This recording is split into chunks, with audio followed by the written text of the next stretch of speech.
창세기 6장 9절에 보면 노아는 의인이요 당대의 완전한 자라 그는 하나님과 동행했다 이렇게 표현합니다. 모든 인류가 다 망하는데 노아의 식구만 픽업돼서 살아났습니다. 다시 말하면 하나님이 선택하신 유일한 인류의 씨앗입니다. 여러분, 이 지구가 혹시 망할까 싶어서 씨앗들을 모아뒀다고 그러죠. 그것을 50년, 100년 넘어도 존재할 수 있도록 땅속 깊은 곳에 씨앗들을 놔뒀다고 그래요. 그처럼 이 인류의 씨앗이 바로 노아였습니다. 만약에 얼마 후에 이 지구가 멸망을 한다, 그래서 우주선을 타고 저 우주 밖으로 간다, 몇 명만 데리고 간다 그러면 누구를 데리고 가야 되겠다고 생각하십니까? 일론 머스크가 가야 될까요? 저크버그가 가야 될까요? 아니면 미스터 트롯의 임영웅이 가야 할까요? 누군가는 가야 될 거 아니에요, 그렇죠? 근데 하나님이 노아를 뽑으신 거예요. 근데 노아는 하나님이 직접 뽑은 인재입니다. 사람이 뽑은 게 아니에요. 그래서 하나님이 의인이다 이렇게 표현을 했습니다. 근데 믿을 수 없는 일이 벌어져요. 이제 정말 홍수, 비가 내리고 홍수 가지고 배는 떠서 방주 안에 노아의 식구만 살고 나머지는 모두 처참하게 죽었습니다. 노아는 위대한 믿음의 사람으로 모든 일을 감당했습니다. 자, 그런데 그런 노아가 홍수가 지난 후에 땅에 정착하면서 어떤 일이 벌어지냐면 창세기 9장 20절에 보니까 노아가 농사를 시작하여 포도나무를 심었더니 포도주를 마시고 취하여 그 장막 안에서 벌거벗은지라. 하여튼 여러분, 술이 왼수입니다. 술. 제가 얼마 전에 돌아가신 저희 아버님과 둘도 없이 친한 친구분이 계세요. 그분과 아버지를 3년 전에 제 아버지 어머니 또 그 목사님 사모님 그 딸 또 저희 집사람하고 같이 제가 식사 대접을 했어요. 식사 대접을 하고 난 뒤에 이제 커피를 마시는데 그 아버지 친구 목사님이 그러세요. 백 목사, 자네 때문에 얼마나 우리가 웃었는지 아느냐고. 무슨 얘기냐면 아버지가 오래전에 목회하시다가 저 판문점을 가서 관광을 하시고 그게 보니까 아주 귀한 양주가 있더래요. 양주. 그래서 그 양주를 사오신 거예요. 아버지는 술을 드시는 분이 아니거든요. 술도 담배도 모르는 분인데 양주를 어디 TV에 보니까 저 부잣집에 보면 양주를 탁 해놓으니까 그게 뭐 눈에 밟혀서 그런지 양주를 한 병 사오신 거예요. 근데 제가 밖에 나갔다가 들어와 보니까 갑자기 눈에 양주가 보이는데 어떻게 목사의 가정에 양주를 둘 수 있느냐. 그래서 이 양주를 빨리 없애야 되겠다. 그래서 그날 그냥 바로 마시기 시작했어요. 마시기해서 다 마시다 보니까 맛있어서 다 마셨어요. 한 병을. 큰일 났습니다. 그래서 어떻게 했냐면 보리차를 색깔 똑같이 해서 보리차를 딱 담가둔 거예요. 근데 아버지가 맛도 보시지 않았는데 어떻게 그걸 알게 된 거예요. 그래서 목사님들 세계에 두고두고 백목사 아들은 양주 마시고 보리차 채운 인간이라고. 지금까지. 그래서 제가 한 30년도 전에 일어난 일을 그 친구 목사님한테 얘기 듣고 참 부끄러웠습니다. 근데 이제 그분이 작년에 돌아가셨어요. 그래도 참 제가 웃음을 주고 보내드려서 참 감사하긴 한데 성경에서 가르쳐주는 한 가지가 뭐냐면 인간은요 여전히 완전할 수 없는 존재라는 거예요. 하나님이 픽업했어요. 하나님이 의인이라고 그랬어요. 그런데 그 의인이라는 사람도 실수합니다. 더 아이러니한 건 이 인간의 실수가 반복되더라는 거예요. 여러분, 노아가 벌거벗은 모습으로 그렇게 천막 안에서 잠을 자는데 그 아들 함이 그 사실을 나와서 자기 형제들에게 막 놀렸습니다. 아버지를. 아버지가 깨고 나서 너무 화가 나서 그랬는지 그 함을 저주했어요. 저는 한번 생각해 봅니다. 아무리 마음이 언짢아도 아버지가 아들을 저주할 수 있을까? 여러분, 우리야 오기야 금이야 얼마나 귀하게 자식들을 키웁니까? 노아는 왜 함을 저주했을까요? 너무 부끄러워서요?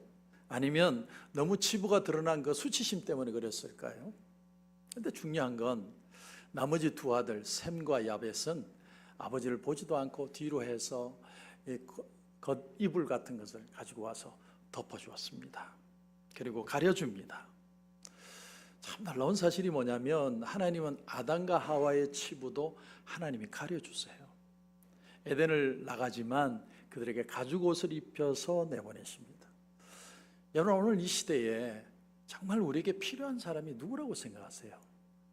일을 열심히 하는 사람, 똑똑한 사람, 돈 잘 버는 사람, 그런 분들도 중요하지만 진짜 중요한 사람은 덮어줄 줄 아는 사람이에요. 덮어줄 줄 아는 사람. 오늘 시편 78편 표제를 보면 이렇게 되어 있습니다. 아삽의 마스길, 이렇게 되어 있습니다. 여러분, 성경을 보면 마스길 옆에 2번 해가지고 갈로가 되어 있습니다. 안 돼 있는 성경은 좋은 성경으로 바꾸시기 바랍니다. 근데 그 밑에 오면 말미에 어떻게 적혀 있냐면 교훈, 이렇게 되어 있어요. 그러니까 아삽이라는 사람이 교훈적으로 이 시를 적었다는 거죠. 그럼 그 교훈이 뭘까? 오늘 1절부터 우리 한번 보시면, 내 백성이여 내 율법을 들으며 내 입의 말에 귀를 기울일지어다. 내가 입을 열어 비유로 말하며 예로부터 감추어졌던 것을 드러내려 하니 이는 우리가 들어서 아는 바요 우리의 조상들이 우리에게 전하는 바라. 우리가 이를 그들의 자손에게 숨기지 아니하고 여호와의 영예와 그의 능력과 그가 행하신 기이한 사적을 후대에 전하리로다. 이스라엘 백성들의 교육 방법이 뭐냐면요, 교육기관에 가서 교육시키는 것보다 더 중요한 게 전승하는 거였어요. 입을 통해서 하나님이 어떤 은혜를 주시고 내가 이 세상을 어떻게 살았는지를 자식들에게 구두로 가르친 거죠. 그게 전승입니다. 여러분, 신앙은요 전승되는 겁니다. 교육도요 전승하는 거예요. 전승이 단절되면 모든 것이 끝나버립니다. 제가 멕시코 단기 선교를 매년 이렇게 가는 이유가 뭐냐면, 가면 참 잠자리 불편해요. 저도 이번에 책상 붙이고 그냥 그 위에서 잤거든요. 불편한데 가는 이유가 뭐냐면, 우리 부모들과 자녀들과 EM이 같이 있을 수 있는 시간이 1년에 그때밖에 없어요. 언제 만나서 얘기를 하겠어요. 근데 이건 뭐 보기 싫어도 봐야 되는 거예요. 3박 4일 동안 오다 가다 계속 부딪히는 거예요. 그럼 하이하고 말도 전하고 뭐 계속 부딪히면서 부모는 자녀를, 자녀는 부모를 알게 돼요. 그러면서 그 속에서 무언가 모를 애틋한 마음들이 생기는 걸 느꼈어요. 저는 그래서 1년에 한 번씩 꼭 멕시코를 가는 거예요. 가서 불편하지만 우리의 마음을 나누는 것이 귀하다. 여러분, 우리가 왜 우리 시대에 살면서 젊은 청년들 10대, 20대, 30대 그들에게 왜 관심을 가지냐면, 아무리 우리가 50대, 60대, 70대가 많아도요, 한 세대 10년이 끊어지면 교회는 끝나버려요. 여러분, 유럽의 교회가 2차 세계대전이 끝나고 교회들이요 곳곳에 막 가득 막 일어났습니다. 그런데 10년이 지나고 20년이 지나고 그들은 젊은이들에게 관심이 없었어요. 젊은이들 교육하지 않았습니다. 내버려 뒀습니다. 하나님의 말씀을 목숨 걸고 가르치지 않았어요. 10년이 단절이 되고 20년이 단절이 되고 교회는 다 주저앉아 버렸어요. 여러분, 우리가 아무리 열심히 예수를 내가 믿어도요, 내 아들들과 내 딸들에게 이 복음을 말하지 않으면요, 10년 후에는 우리 자식들이요 무신론자들이 돼요. 이스라엘 백성들의 탁월성이 뭐냐면, 그들은 말씀을 듣고 과거의 조상들의 그 흔적들을 끊임없이 바라보고 하나님의 눈으로 다시 재조명했다는 겁니다. 그래서 오늘 9절에서 66절까지는 제가 왜 이렇게 장황하게 이 내용을 다 듣기를 원했냐면, 전부 실패한 얘기예요. 여러분, 부모가 살면서 어떻게 좋은 일만 있겠어요? 나도 상처가 있고 실수한 거 있고 아픔이 있고, 그런데 그런 부끄러운 일들을 다 얘기하는 거예요. 여러분, 자식들에게 그런 얘기하기 쉽습니까? 영웅담은 얘기하지 부모가 누가 자식에게 부끄러운 얘기를 해요. 근데 다 얘기하는 거예요. 하나님 앞에 하나님이 은혜를 줘서 가나안 땅으로 가는데 먹을 거 없다고 해서 만나, 그 다음에 고기가 없대서 메추라기 하고 물 없다고 해서 물 주고, 그런데도 원망하고 불평하고 하나님 앞에 계속 넘어지는 겁니다. 근데 하나님이 먹을 거 달라면 만나 주시고, 고기 달라면 저 동풍이 불어와서 메추라기들이 쫙 날아와서 어떻게 그 지역에만 고기가 내리더라고요. 하나님이 그렇게 은혜를 주시는데 이스라엘은 또 배신하고, 그러면 하나님이 진노해서 화를 내시고 난 뒤에는 또 불쌍하니까 하나님이 또 용서하시고 은혜를 베푸시고, 이 역사가 계속 반복되는 거예요. 여러분, 우리가 그렇지 않아요? 우리가 정말 하나님 믿는다면서 우리가 늘 좀 잘 믿는 것 같은데 넘어지고, 짧았는 것 같은데 넘어지고 하나님이 용서하고 또 받아들여 주시고. 그래서 이스라엘 백성들이 그동안 하나님 앞에 얼마나 잘못 살았는지, 얼마나 하나님을 은혜를 배신했는지 그 얘기가 쭉 나오는데, 근데 놀랍게도 그런 실패한 얘기들을 하다 보니까 그 속에 하나님의 은혜를 표현하지 않을 수가 없더라는 거예요. 내 실패 속에 하나님의 은혜가 묻어 있더라는 거예요. 나는 실패하고 나는 배신하고 나는 하나님을 떠나지만 하나님이 나를 포기하지 않고 계속 붙들어 주시는 거예요. 하나님이 계속 용서해 주시는 거예요. 그러니까 자녀들이 부모에게 실패한 얘기 듣다가 하나님의 은혜를 경험하는 겁니다. 그래서 계속 가르치는 거예요. 하나님은 우리의 치부를 계속 덮어주십니다.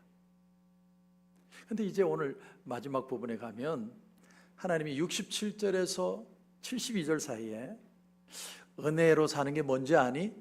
내가 은혜로 사는 게 뭔지 아는 사람 두 사람을 소개할게. 두 사람을 소개해요. 참 놀라운 사실인데 첫 번째 인물이 누구냐면 유다입니다. 오늘 67절 이하에 보면 또 요셉의 장막을 버리시며 에브라임 지파를 택하지 아니하시고 오직 유다 지파와 그가 사랑하시는 시온산을 택하시며. 참 이게 놀라운 말이 요셉의 후손을 택하지 않았대요.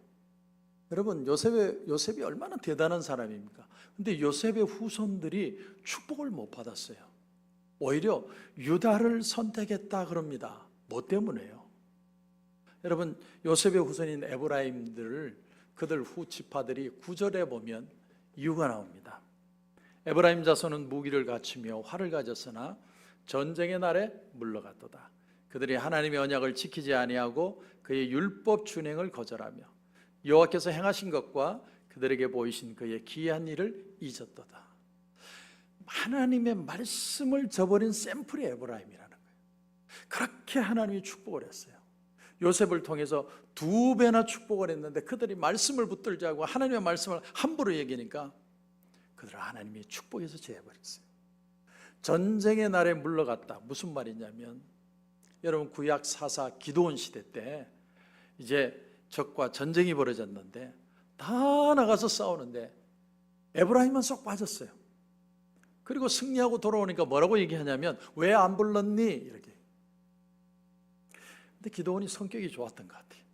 그래서 우리의 당신의 만물이 우리의 천물보다 낫고 막 오히려 인정을 해줬어요. 그래서 기드온 때는 넘어갔습니다. 두 번째 똑같은 일이 또 벌어져요. 이번에는 사사 입다 시대 때. 입다는 사생자고 거칠게 자란 사람이에요. 근데 거기 와서도 또 쏙 빠집니다. 전쟁하는데. 그러고는 하는 말이 왜 안 불렀니? 이렇게 얘기합니다. 입다가 가만 안 뒀죠. 전쟁을 일으킵니다. 발음하는 거 가지고 구별해가 42,000명을 죽였어요. 그러니까 좋은 조상이에요. 정말 신앙이 좋은 장로님, 목사님 가정에 자녀가 하나님 앞에 축복을 못 받는 거예요. 왜냐하면 은혜로 살지 않고 머리로 요령으로 살려고 하니까. 그런데 여러분 오늘 말씀의 68절에 보면 오직 유다 지파와 그가 사랑하시는 시온산을 택하시며. 여러분 유다라는 사람이 왜 하나님의 핏값을 받았을까요? 유다는 말하기도 민망한 사람이에요. 유다에 대해서 제일 많이 나오는 분량의 내용이 뭐냐면 며느리 다말과의 관계에서 자식을 낳은 얘기예요. 유다의 큰아들 그 며느리 다말이 큰아들이 자식이 없이 그만 죽어버렸어요. 옛날 풍습에는 큰아들이 자식이 없이 세상을 떠나면 둘째가 그 대를 이어줘야 돼요. 근데 둘째가 그만 그 자식을 잇는 걸 싫어했습니다. 하나님께 징계를 받아서 그 둘째도 죽었습니다. 아이고 이게 유다 마음속에 겁이 덜컥 난 거야. 아들 셋 있는데 셋째까지 죽으면 난 아들 하나도 없는데. 그래서 다말을 쫓아내버렸어요. 어디로? 친정으로요. 근데 이 다말이라는 여자가 보통 여자가 아닙니다. 셋째 아들 안 주니까 창녀로 변장을 해서 시아버지와 관계를 가집니다. 그렇게 해서 임신한 얘기가 나오는 게 유다 얘기예요. 어떤 분이 예수를 믿으려고 그러다가 이 본문 보고 이런 기독교 안 믿겠다고 성경 덮은 분도 있어요. 그러니까 이런 얘기가 장황하게 나와요. 하나님이 유다를 택하셨다. 제가 술병 비운 것보다 더 부끄러운 일이에요. 그런데 유다가 뭐가 잘나서 택함을 받고 뭐가 자격이 있어서 택함을 받았겠느냐는 거예요. 여러분, 유다가 동생 요셉을 애굽에 팔았어요. 파는데 결정적인 결정권을 말한 사람이 유다예요. 그리고 아버지 야곱에게 그 소식을 얘기를 했더니 아버지가 가슴을 치면서 가슴 찢어지듯이 우는 거예요.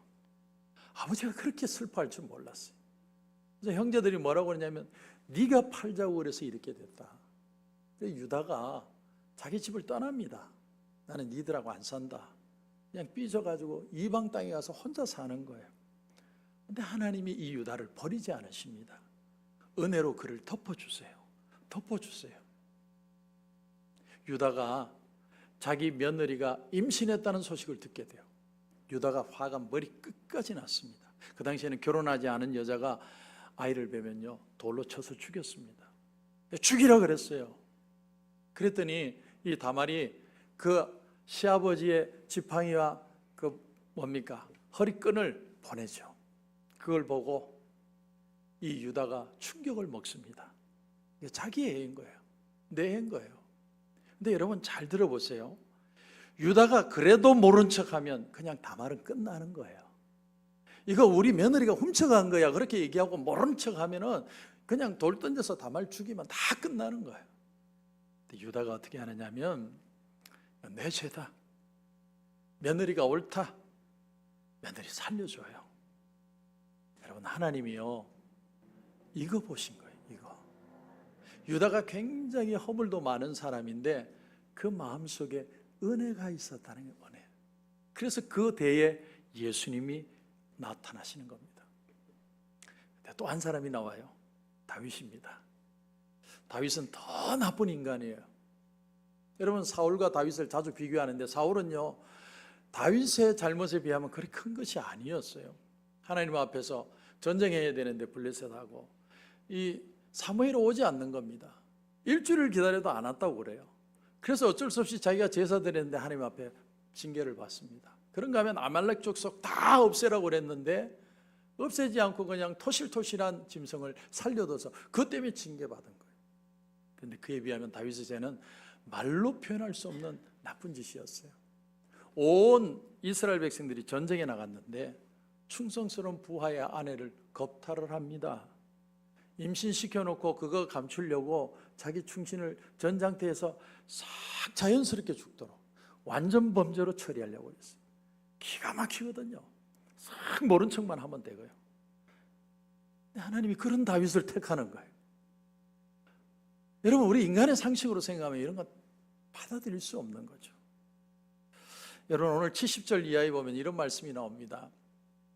또 그의 종 다윗을 택하시되 양의 우리에서 취하시며 전장을 지키는 중에서 그들을 이끌어내사 그의 백성인 야곱 그의 소유인 이스라엘을 기르게 하셨더니 이에 그가 그들을 자기 마음에 완전함으로 기르고 그의 손에 능숙함으로 그들을 지도하였도다. 우리는 이 본문을 볼 때마다 어떻게 생각하냐면 다윗이 참 성실해서 아주 지혜로워서 하나님 앞에 열심히 살았더니 하나님이 다윗을 픽업했구나. 여러분, 그런데 그것 때문에 다윗을 하나님이 초이스한 게 아니에요. 다윗이 목동을 아주 성실하게 착실하게 진실하게 살았기 때문에 하나님이 픽업한 게 아닙니다. 우리가 그런 수준으로 다윗을 이해를 하려면 우리 다윗 모르는 거예요. 다윗이 도대체 어떤 목동이길래 하나님이 다윗을 픽업했을까? 그 내용이 어디에 나오냐면 골리앗과 싸울 때 그 골리앗과 싸움을 앞에 두고 사울 왕 앞에서 얘기하는 가운데 다윗의 마음이 나옵니다. 사무엘상 17장 34절 이하에 보면 다윗이 사울에게 말하되 주의 종이 아버지의 양을 지킬 때 사자나 곰이 와서 양떼에서 새끼를 물어가면 내가 따라가서 그것을 치고 그 입에서 새끼를 건져내었고 그것이 일어나 나를 해하고자 하면 내가 그 수염을 잡고 그것을 쳐 죽였나이다. 여러분, 이 다윗이 하는 이야기 속에 나타나는 이 목동은요 그냥 성실하고 착실한 목동을 말하는 게 아니에요. 이 목동은요 정신이 나간 목동이에요. 여러분, 한번 생각해 보세요. 양 한 마리 지키기 위해서, 양 한 마리 뺏어오기 위해서 자기 목숨을 건다고요. 양은 정신이 나간 목동이에요. 그 양 한 마리 없어도 나머지 양으로 얼마든지 자기는 잘 살 수 있어요. 그런데 그 양 한 마리를 픽업하기 위해서 곰과 싸우고 사자와 싸우고 자기 목숨을 건너는, 이건 아주 특별한 이상한 사람인 거예요. 여러분, 양의 입장에서 한번 생각해 보세요. 양이 생각할 수는 없겠지만 양이 다윗에게 해준 거 있나요? 그 한 마리 그냥 지 혼자 돌아다니다가 없어진 거예요. 그래, 잡혀간 겁니다. 그러면은 아유, 잡혀간 거 지 인생 지가 살겠지, 그러고 끝내면 되잖아요. 그런데 다윗이 아무것도 잘한 거 없는 양떼를 끝까지 양을 쫓아가서 그것을 찾아온다는 거예요. 그러니까 다윗은 어떤 상식적인 선을 넘어가는 사람이에요. 책임을 져야 되는 한계를 넘어서 다윗은 부담을 가진 인생이었어요. 여러분, 인생의 부담을 여러분 가지고 사십니까? 내가 책임이 있기 때문에 일을 한다가 아니라 정말 내가 죽도록 싫은데 내 마음에 부담이 있어 난 떠날 수 없다. 여러분, 목숨을 걸고 부담 때문에 살아갈 수 있습니까? 그런 사람이 은혜의 사람이라는 거예요. 양의 입장에서 보면 다윗은 그냥 은혜의 목동이에요. 아무리 그렇게 생각을 해도 그렇게 할 수 없는 이상한 목동이에요. 다윗은 양에게만 그런 게 아닙니다. 자기 민족을 향해서도 하나님 앞에서도 똑같은 마음이었어요. 그래서 그 다음 절에 보면 주의 종이 사자와 곰도 쳤은즉 살아계시는 하나님의 군대를 모욕한 이 할례받지 않은 블레셋 사람이리까 그가 그 짐승의 하나와 같이 되리이다. 또 다윗이 이르되 여호와께서 나를 사자의 발톱과 곰의 발톱에서 건져내셨은즉 나를 이 블레셋 사람의 손에서도 건져내시리이다. 여러분, 이게 소년이 할 수 있는 얘기라고 생각합니까? 지금 사울 왕이 어떻게 구척 장신 골리앗과 싸우는데 이런 소년을 내보낼 수 있습니까? 이건 왕으로서 정말 부끄러운 일이죠. 왕이 어떻게 아무리 자기가 두렵다고 소년을 내보냅니까? 하지만 다윗의 말을 듣고 다윗의 눈빛을 보는 순간 사울은 깨달았던 거예요. 이야, 이 아이는 뭔가 일 저지를 내구나. 큰일 낼 사람이구나. 그러니까 이건 다윗이 스스로 자기가 책임져야 되는 한계를 뛰어넘은 거예요. 다윗이 이렇게 안 나서도 돼요. 안 나서도 돌아갈 거 다 돌아가고 해결 일 다 해결돼요. 그런데 내가 나가겠다는 거예요. 하나님의 이름을 더럽히고 내 백성을 건드리고 함부로 하는 사람들 하나님 앞에 내 목숨을 걸고 지키겠다는 거예요. 하나님의 이름이 욕되게 하게 나는 내버려둘 수 없다라는 거예요. 여러분, 이 다윗 속에 일어나는 이 마음이 바로 은혜라는 겁니다. 그래서 하나님은 오늘 저와 여러분에게 질문하십니다. 너 은혜를 아니? 정말 은혜가 뭔지 아니? 네가 지금 이 자리에 앉아 있는 것이 내가 은혜를 줘서 이 자리에 있다는 사실을 아느냐? 하나님이 이거 질문하는 거예요. 하나님이 다윗을 택한 거, 다윗은 뭘 맡겨도 이렇게 풀겠네. 하나님 그게 그 생각이 들었기 때문에 나라를 맡긴 거예요. 은혜로 시작해서 은혜로 끝나는 사람이 다윗이구나. 하나님 그래서 맡기신 겁니다. 유다로 좀 돌아가고 있습니다. 유다. 가나안 땅에 기근이 들어서 애굽 땅에 이제 양식을 구하러 야곱의 12아들이 이제 양식을 구하러 11명이죠. 요셉을 빼고. 근데 나중에 일이 꼬여서 요셉의 생각이었지만 베냐민이 애굽의 종이 될 상황이 됐습니다. 참 기가 막힐 일이죠. 양식 구하러 갔다가 동생 하나 뺏기게 됐습니다. 그때 베냐민은요, 아버지 야곱의 가장 총애를 받던 아들이었어요. 유다가 뭐라고 그러냐면 내가 종이 되겠습니다. 내가 종이 될 테니까 우리 막내 동생은 보내주십시오. 내가 집안에 있든 없든 아버지 별로 신경 안 쓰지만 내 이 막내는 없으면 아버지 생명 같은 아들입니다.